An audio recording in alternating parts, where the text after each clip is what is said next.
Good day mga kuys. Nagmala dentista na naman tayo ngayon, no?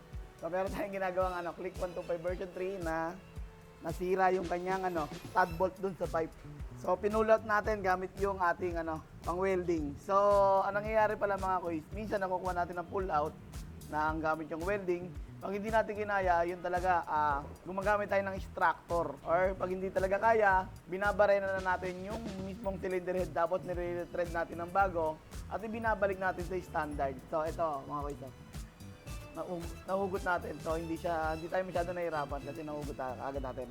Tapos papalitan na rin natin ng bagong stud bolt and nut. Okay? Sa mga nakaka-experience o nagkakaroon ng problema sa stud bolt, motor na tornilyo, center stand, welding, chassis.